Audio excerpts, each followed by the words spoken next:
Hi friends, ఈరోజు మా mummy khichdi చేస్తున్నారు. ముందుగా కుక్కర్లో ఎర్రకందిపప్పు, బియ్యం అలాగే పెసరపప్పు వేసుకొని క్లీన్ చేసుకోవాలి. దాని తర్వాత అందులో 2 గ్లాస్ ఆఫ్ వాటర్ వేసుకొని బాగా మిక్స్ చేయాలి. దాని తర్వాత వాటర్ని పారబోసేయాలి. పచ్చిమిరపకాయ, క్యారెట్, బీట్రూట్ అలాగే పీస్ అలాగే అల్లం వేసుకోవాలి. అందులో కూడా 2 గ్లాసెస్ ఆఫ్ వాటర్ వేసుకోవాలి.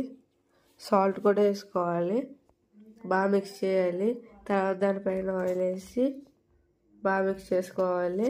పైన కుక్కర్ లిడ్ పెట్టి విజిల్స్ వచ్చే వరకు చూడాలి. తర్వాత ఓపెన్ చేస్తే మన అందరికి ఇష్టమైన కిచిడి దానిపైన నెయ్యి. హలో గైస్, ఇవాళ మా మమ్మీ కిచిడి చేసింది. ఇప్పుడు టేస్ట్ ఎలా ఉంటుందో చూద్దాం.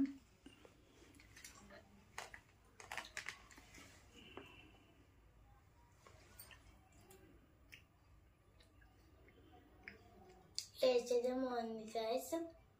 వీడియో నచ్చితే లైక్ చేయండి, షేర్ చేయండి, సబ్స్క్రైబ్ చేసుకోవడం మర్చిపోకండి. Thank you.